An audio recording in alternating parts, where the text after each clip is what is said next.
Hello and welcome to Power of Listening, a joint initiative of Doordarshan and All India Radio that brings out how India enriched and empowered the world through its traditional knowledge. Our guest today is Dr. Shashi Bala. She is a renowned Indologist who specializes in India's cultural contribution to several Asian countries. Today we will ask her about how valuable the contribution of several Indian scholars was in building the cultural foundations of many Asian countries. Welcome, Dr. Bala. Hello, namaskar. Available research tells us about how traditional Indian knowledge and Buddhist teachings traveled to China and went further into the whole of East Asia. Tell us about the start of this tradition. Actually, India is a distinct land. It has a distinct culture, which was not available. The Indian knowledge systems, all the texts, the philosophy, the huge literature, whatever was there in India was not available in any other country. So there was a lot of enthusiasm in all the countries around India, including China. So when did Chinese came to know about India is a question. It starts from the 3rd century BC, when Chinese came to know about India and its culture, about Buddhism, about the knowledge that we had. And there is a history about an emperor, a Chinese emperor, who sent a mission and who sent Zhang Qian, a general, in 138 BC to India. And he took many stories about India. It's very interesting to know about the voyages of Zhang Qian and what he carried from here. He talked about trade also, and he reported after going back in 138 BC that the products of Sichuan and Yunnan, that side of China, were sold in the markets of Bactria, and Indians were doing it. And he is the person who took the Indian musical instrument and the melodies from India to China. And those melodies are very important for us to know, because the name of the melody is Tukhar, and Tukharian melodies very rarely found now in India. And then we have to talk about the contribution of the Emperor Kanishka, who played a major role in establishing cultural relations with China. And we must know about him that he is the only emperor of India who received a Chinese title, and the title is Son of Heaven. If we talk about the inscriptional evidence, the first inscription is dated 67 AD, that is discovered from the White Horse Monastery in China, when they talk about two Sanskrit masters who reached China with Sanskrit texts carried on white horses. But they did not go from India actually, they had gone from UHE area. UHEs, Sogdians, Parthians, they were all contributed to spread Buddhism in China. The first translator of Buddhist texts into Chinese is a Parthian prince, Anshikao. And the relations with China, when they started with Kanishka, Kanishka had a war with the Chinese, and he brought some princes, captured them and brought them to India. And they were brought to the modern Punjab, and the area was called Chinabukti, and now it is called Chinyari. Chinyari is a modern, and it's near the modern city Firozpur in the state of Punjab. And when we talk of intercultural relations, then the question comes to mind that we must have taken something from China also. So these princes who came, who were brought by Kanishka as captives, they introduced two fruits. One is peach and one is pear. So that's about the cross-cultural exchanges Yeah. between India and China. That's interesting. But tell us about the geography of the region then, the kind of kingdoms that were there. You've told us about several emperors. Which kingdoms in Asia were interested in learning about traditional Indian knowledge systems? When we talk of Asia as a whole, then you can say all the Asian countries were eager and they took a lot from India. For example, when we start talking about Southeast Asia, there was no script in Southeast Asia. They developed all the South Asian scripts on the basis of Indian scripts. Whoever the acharyas, who were the traders who were going to these countries, and whatever they were carrying, that was accepted by them, and they developed their different scripts. So I have been talking about these scripts as they were developed in Indonesia or Myanmar or Sri Lanka or Laos or Thailand or Cambodia, in all the countries. And when we talk about the beginning of our relations, then we have to talk about Sage Kaundinya, who was the first to go to Cambodia from India, and he married the princess there and established a kingdom. Sage Agastya, he went to Indonesia. So there was a continuous flow of people and culture. Traders were the first who carried Indian culture there, although there is no historical evidence about it. But when we look at the inscriptional evidence discovered from Southeast Asia, they start from 2nd century AD. And when you move on, then the highest number, the largest number of Sanskrit inscriptions that are discovered from Southeast Asia are from Cambodia. More than 1,200 Sanskrit inscriptions. They carried the philosophy, they carried religion, they carried not only the Buddhist pantheon, but also Shaiv and Vaishnava pantheon. They took Ramayana and Mahabharata with them. They carried Manusmriti with them. There are, it's mentioned in the inscriptions discovered from Cambodia that they used to call Indian Pandits, and they used to carry the Puranas, the Manusmriti, the Panini's grammar. So anybody who was well versed in Panini was highly esteemed. So wherever you go to Southeast Asia, wherever you go to, if you go to Japan, if you go to Korea, if you go to Mongolia, if you go to Tibet, wherever you go, all around India, you find that we start our connections around sometime in 1st century AD. I'm talking about the historical evidence basis, on the basis of the historical evidence. For example, a Korean prince married a princess from Ayodhya in 1st century AD. When we talk of Japan, Japan received first Buddhism from China via Korea. And the first historical evidence is found from 6th century. But most important point here to be noted is that Saraswati is called Benzaiten, and it became a part of a Japanese group of deities that is called 7 lucky gods. It's called Shichifukujin in Japanese. So she is there, Mahakali is there. That means that Japanese knew about India before official introduction of Buddhism. So it's a long story of more than 2000 years that we have to discuss when we talk about India's cultural contribution and its connections with all the Asian countries.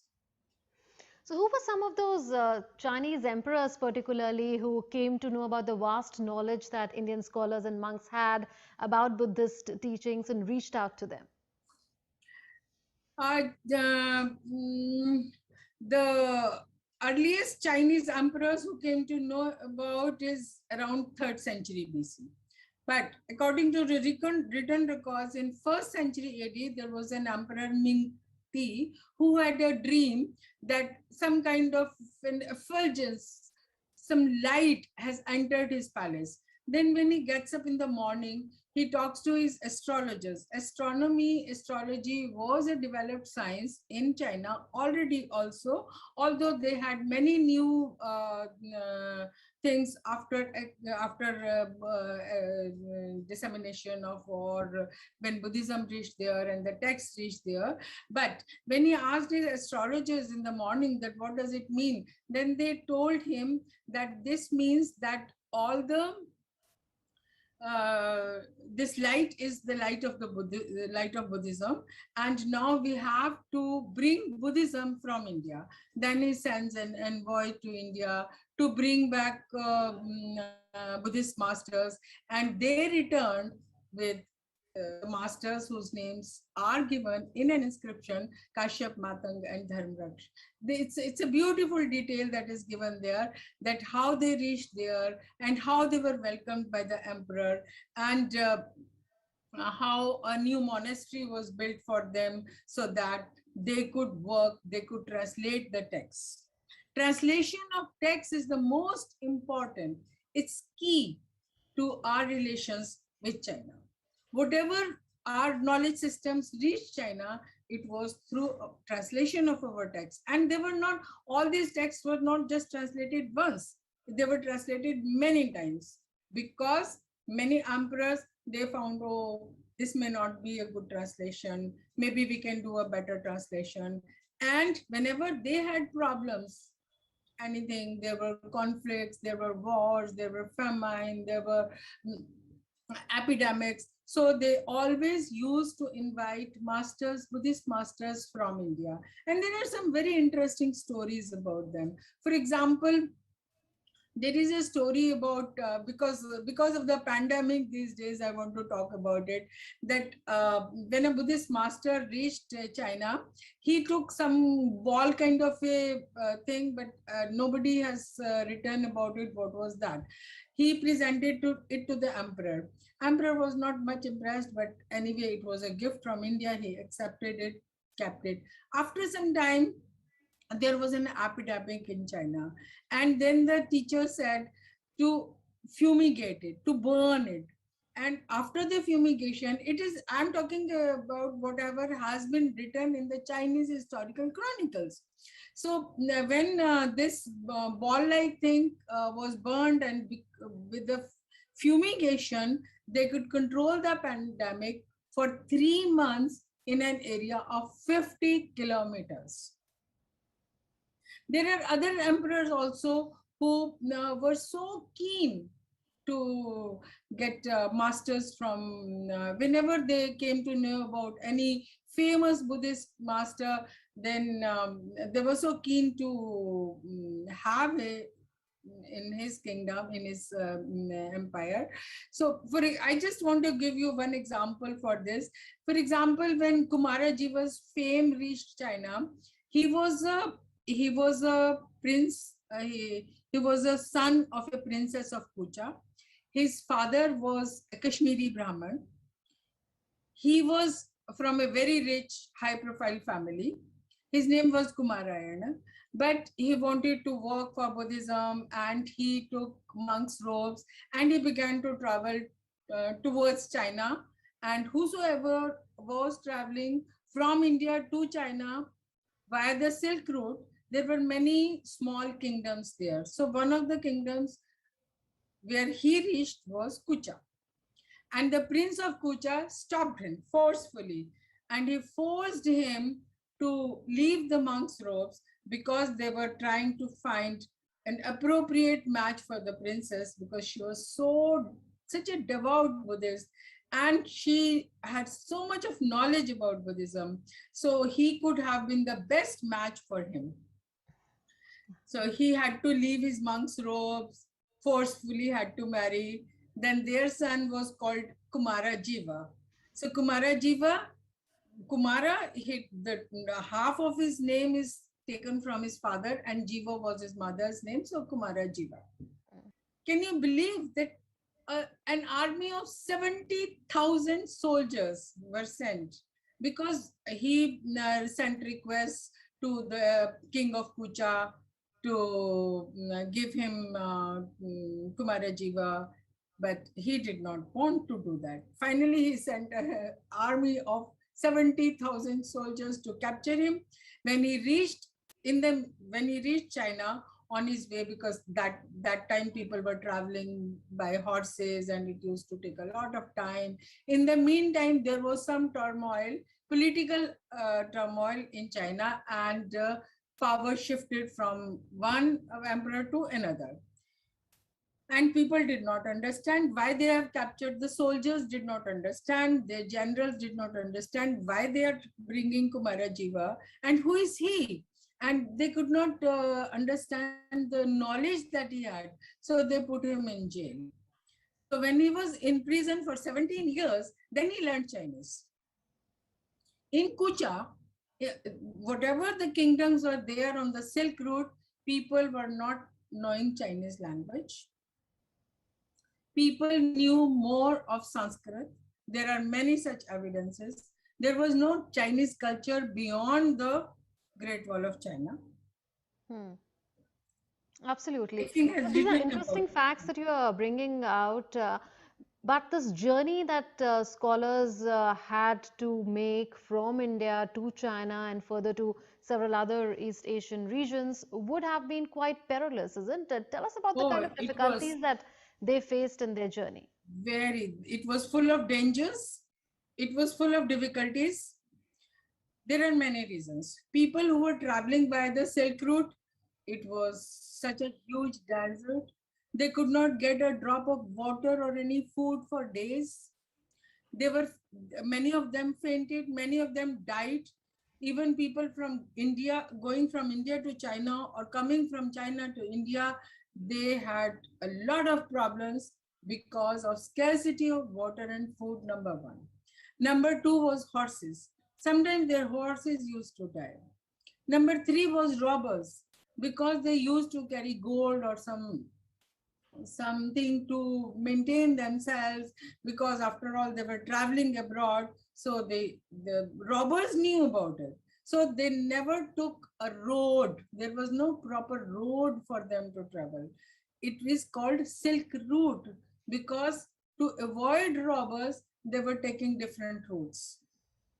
And then food was such a big problem. I don't know what kind of food the Indians were eating, because it must have been so much difficult for them to eat the Chinese food. So And the going, for example, to Tibet, going to such a high altitude was another problem. For example, there was one Acharya Atisha who went to Tibet, and he knew that he will shorten his life because of the high altitude, because of the food, his health will deteriorate, but still he went there. So traveling by sea was equally difficult, because the voyages by sea were not easy. They had to wait for months for the favorable winds. They used to stay on their way, for example, Java, Sumatra, and there are many other places where the Chinese and the Indians used to stay while they were going to China or coming to India. Java was a great center of learning for Sanskrit. Itzing, when he came, then he stayed in Java for learning Sanskrit grammar for 6 months there. And he could easily find Chinese food. He could easily find Chinese ink and paper to write. These are also the things that you need. When I was traveling on the Silk Route, we were traveling by air-conditioned cars, staying in hotels, but still every day after traveling, when we used to reach a hotel way, oh, it was very tiring. Then I used to be very emotional about all the acharyas. What kind of difficulties did they have? When you have no shade, no place to take rest, there were halting places only on the only on very distant places. The monasteries were built where they could work, could stay on their way. For example, Khotan was a great center of Sanskrit learning. Chinese used to send missions to Khotan to bring Sanskrit texts. Khotan was famous for two things. One was Sanskrit texts, because the Indian teachers who were carrying the text, they used to go to Khotan for also. being a huge center of Buddhism. And Chinese also used to come there, and they could sit together and translate the text. Translation of text was a very tough task because the Indians, they were not well versed in Chinese. And the Chinese, they knew Sanskrit, but not to that extent that they could translate the philosophical text. Translating a philosophical text from Sanskrit to Chinese is that, I think, the toughest task. Initially, when the scholars started translating these texts, then they were doing verbatim translations, word to word, word to word. So it was not easy to find parallel words for Sanskrit terms in Chinese. They coined a number of new terms for it. That helped China to enrich its language. When we talk about Buddhism, what it gave to China, there are so many contributions. Because of Buddhism, thousands of monks used to come when the translations were going on. From all over China, they used to gather there, discussions used to go on, emperors and princes used to sit themselves to finally take decisions that yes, this should be the translation of this idea or this text. Emperors used to write forewords for it. So you've told us about the kind of self-sacrifice earlier that Indian monks and scholars made in this process of enriching the world with Buddhist teachings, empowering them in a sense, giving them cultural direction. And you also told us about the kind of value that these Chinese emperors attached to the kind of knowledge that Indian monks had. Did they also honor the Indian scholars and monks with prestigious positions, and was Kumarajiva one of them? Yeah, there are not only one Kumarajiva, there are many other masters who were appointed as Rajgurus. Indian masters, they influenced the emperor so much that they were given permission to stay inside the palaces. Emperors wanted to stay with them so that they could discuss with them different aspects of Buddhist philosophy, because it was something new for them. And they were so mesmerized by it that Buddha, what did he have? Just a begging ball and a walking stick. And so much of knowledge that they had. The philosophy that they gave was absolutely new for them. They did not know about the concepts like ahimsa. They did not know how to have compassion towards the masses. They did not know how to have the concept of equality, that according to Buddhism, all this, everybody, whosoever is born as a human being is born with the, it is called Buddhankura in Sanskrit, that you have a spark of knowledge, you have a spark of bodhi inside you. So Right. people liked it so much. When there were wars, the people were in so much of misery, then you can think how the philosophy of compassion, how the philosophy of loving kindness would have touched their hearts and minds. One of them, the sutras, that is Vimal Kirti. It's very interesting to talk about the sutra, Vimal Kirti Nirdesha. It's a story about a prince who was very rich, but he was a devout Buddhist also. So his life was full of sacrifice, full of love for others. Once he was very sick.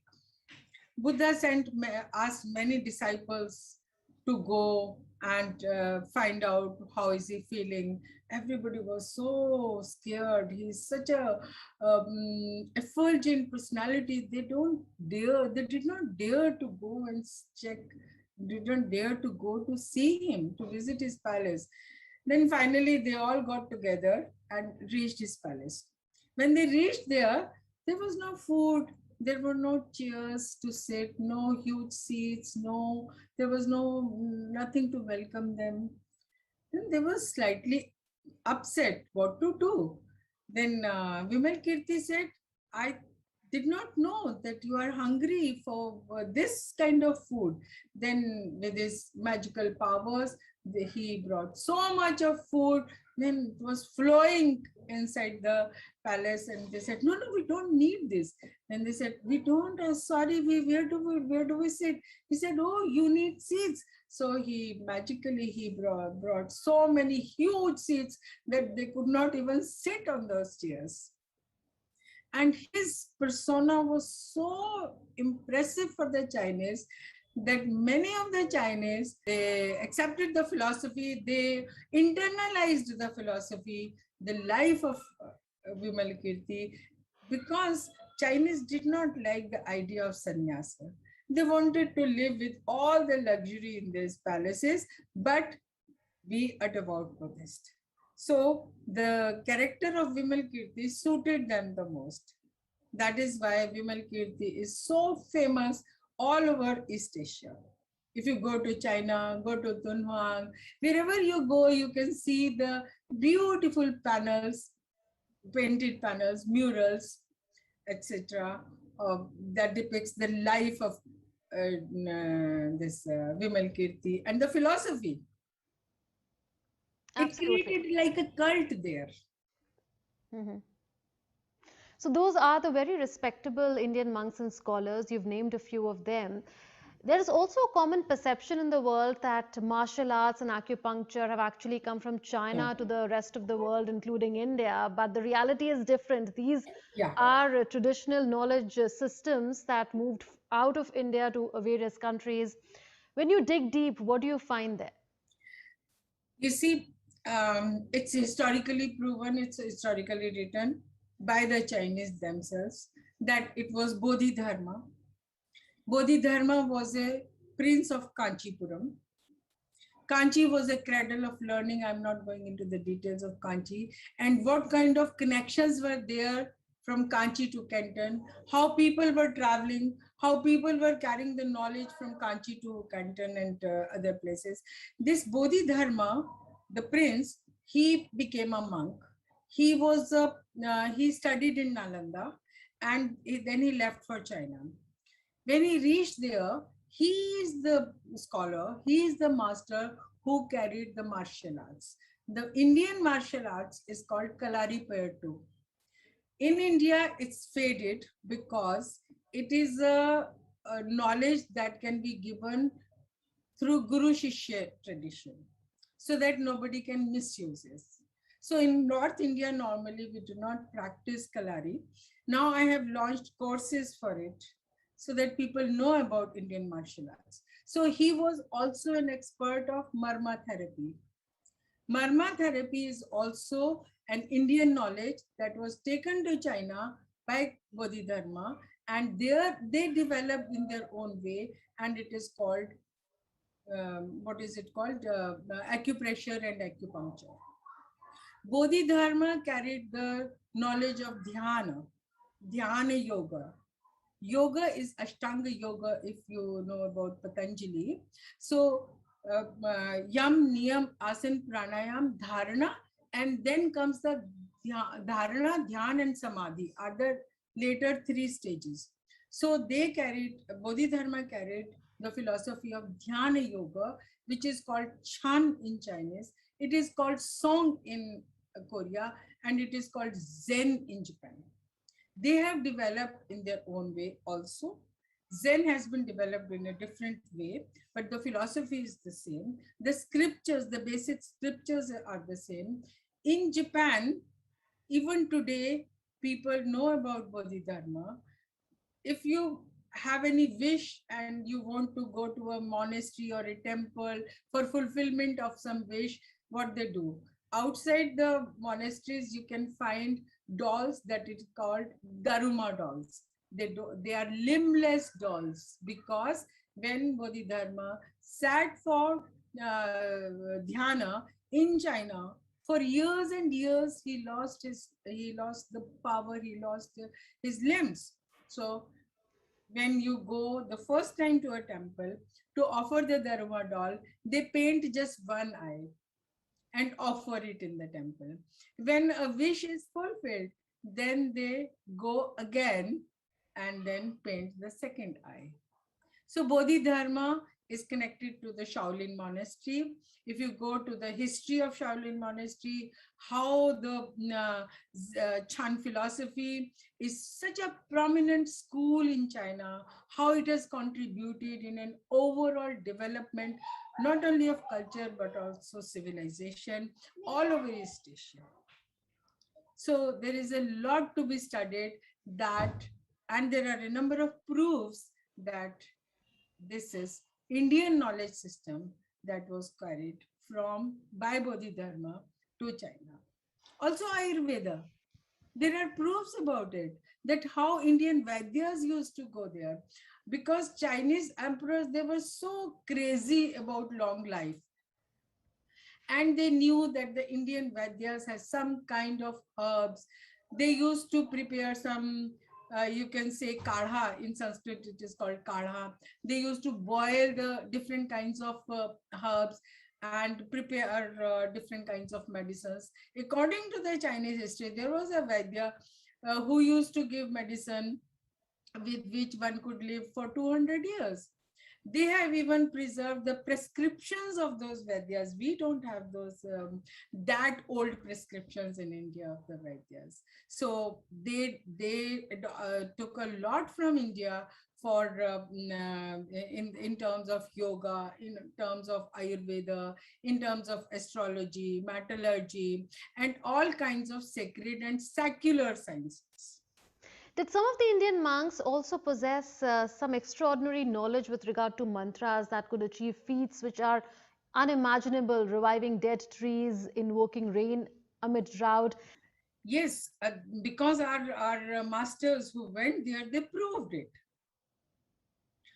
They were so, the personalities were so mesmerizing for the Chinese. They could chant the whole text by heart. They learned it by heart. Because in India, we still have this tradition. So I was talking to a Vaidya. He is an expert of Siddha Ayurveda and also Marma Chikitsa and also Kalari Paitu. So he told me that yes, it is written in the text that we can heal, we can treat a sick person in three different ways. One is by touching, one is by chanting mantras, and the third is by giving some medicines. So these mantras are really effective. Still, people these days, even these days, you will see people are doing Reiki, and there are different ways they have developed in their way. But in China, the most important, if we talk about the acharyas who took this science of mantras, that is called mantrayana. In Buddhism, this is Theravada, Mahayana, Vajrayana, and there is another that is called Mantrayana. Mantrayana means that when the all these East Asian countries, they accepted this knowledge of mantras. So first of them, it is the name comes of Shubhakar Singh. Shubhakar Singh again was a professor, like the master in Nalanda University, and he traveled to China first, and he is the first who carried the knowledge of mantras there. It is amazing that the mantras written by Shubhakar Singh are still available. Even I have a scroll with the signatures of Shubhakar Singh. This is the only scroll that is found with the signatures of an Indian master.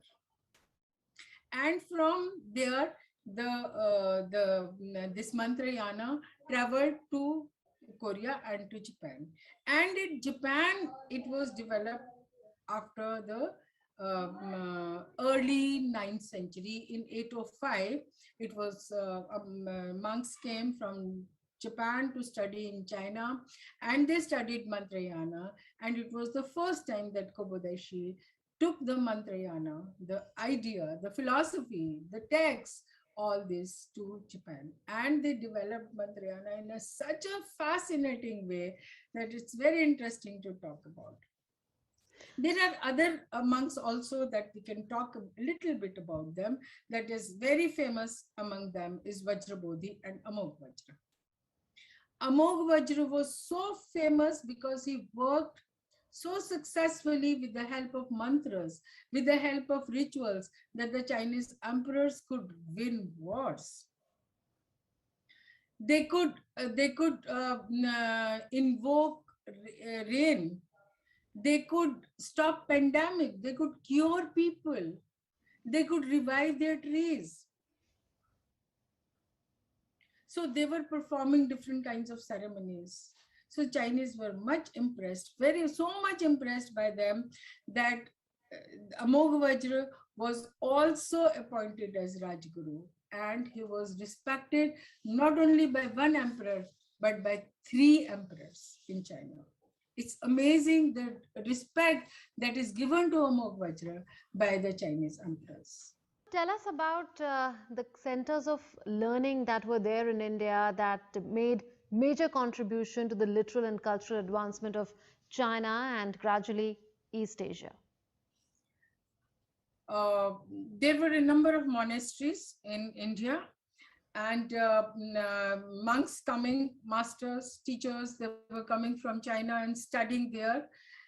For example, people normally talk about Vikramshila, Odantpuri, Takshashila, Nalanda, etc. So these masters, they who were coming to India, they were staying in different places. There were a large number of monasteries, monastic establishments, I should say, with all this knowledge and huge libraries, and they had prominent teachers to teach them. So Nalanda stands at the top because we have enough of information about Nalanda, because about other universities we don't have that much of information. Some information is there in the Tibetan records, some information is there in the Indonesian records, so it's very scattered and fragmentary in information that we have. But about Nalanda, people have written quite a bit. And now what we have, when we talk about the contribution of Indian universities to the development of Chinese culture, then we have to work teacher by teacher, that who were the teachers who came from China, what were the texts, major texts that they studied, because they stayed here for years and years, and they were not just staying in one university, they were traveling from one to another to third, because they wanted to study under very prominent teachers, the famous teachers, and the teachers were famous for different texts also. So whatever text they studied here, they copied those texts, they carried those texts with them, and after going back to China, they established new sects there. So a number of Chinese Buddhist sects are based on the texts that were taken by the Indians, acharyas, and the Chinese scholars, Buddhist masters, who came here and carried this philosophy with them, and they propagated it. They were well versed into it.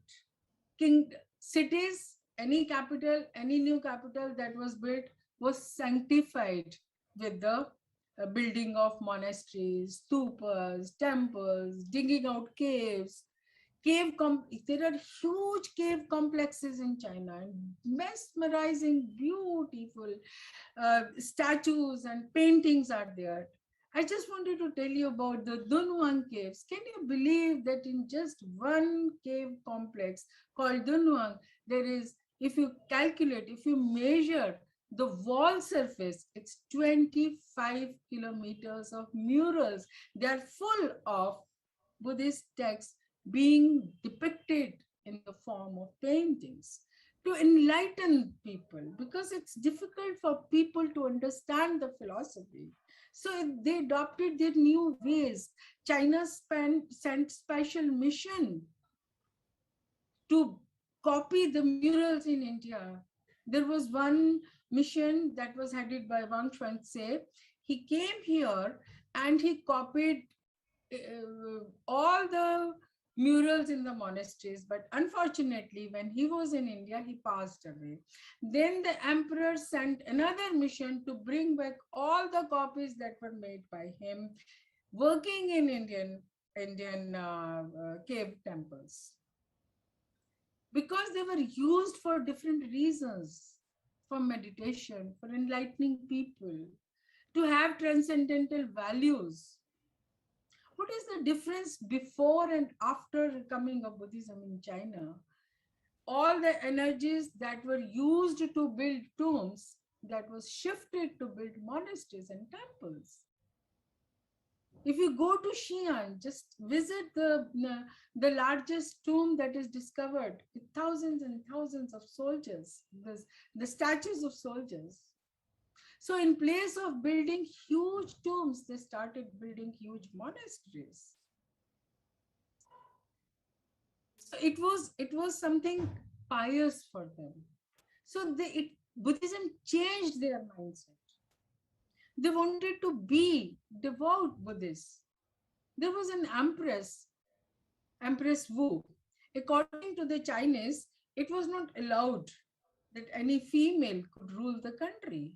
She could be empress. It was not allowed. But she was told by some Indian masters that yes, in India it is possible. There are special rituals, there are special texts. So she sent special monks, she brought them, she invited them so that they could translate those texts, translate that specific scripture that could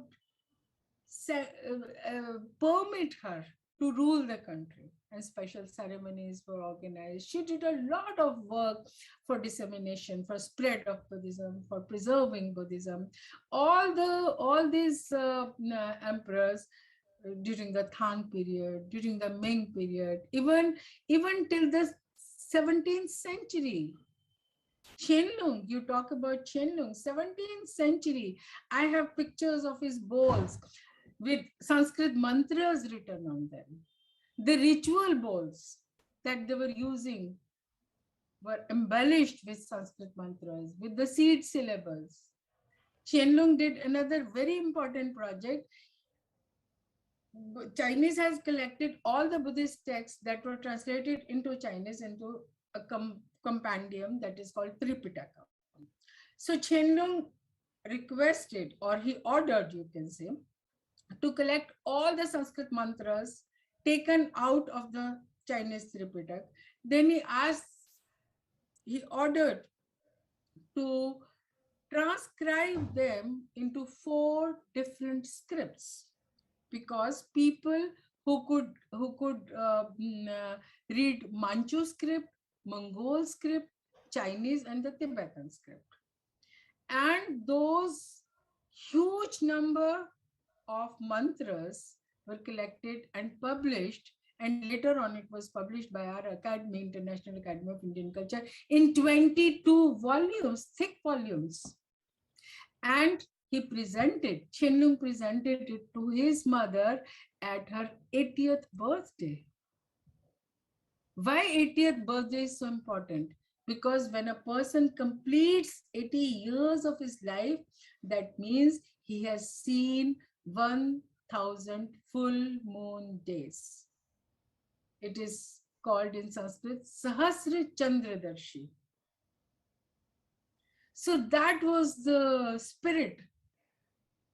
How that there was so much of impact on their mindset, on their thought, on the philosophy of life, on administration. Everything changed with Buddhism. In Sam, was this the evidence of the philosophy of the land, Vasudhaiv Kutumbakam, the world as one family? Of course, Indian masters, whatever they created, whatever they wrote, do we know the names? Do we know who wrote these Upanishads? Knowledge was meant for everybody. Whatever knowledge, whether it was to treat people, Vaidyas were not charging, teachers were not charging. Whatever knowledge we had, it was for everybody. The entire earth, the entire globe, all the people living on this earth have been seen as one family. That is why all the acharyas took these perilous journeys. I would like to give just one example of a Chinese master also. In Japan, Emperor Shomu in the 8th century and the empress, they wanted to be initiated because these practices of initiation and diksha and pran pratishtha, they were so new for them. The Japanese Emperor Shomu and his wife, the empress, they were waiting for a very prominent Chinese teacher. His name was Danji. He tried hard to travel by sea to reach Japan. He tried 12 times, but he could not. The 13th time when he reached there, he was blind. He lost his eyesight because the journeys were so much full of dangers. They were so difficult.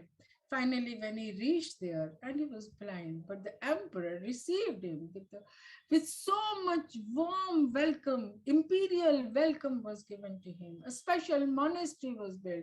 A special platform for initiation ceremony was built for him. So the Chinese also sacrificed their lives.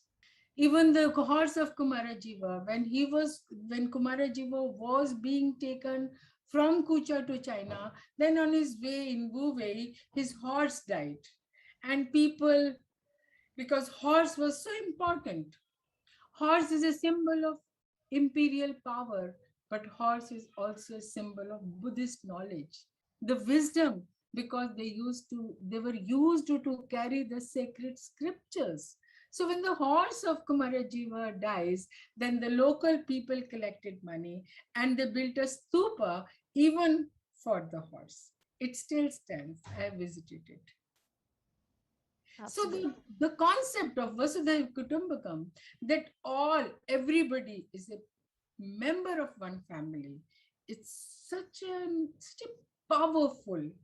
so powerful concept that if even today, if the world accepts this, there will be love, there will be compassion, there will be sacrifice, because in a family, we all sacrifice for each other.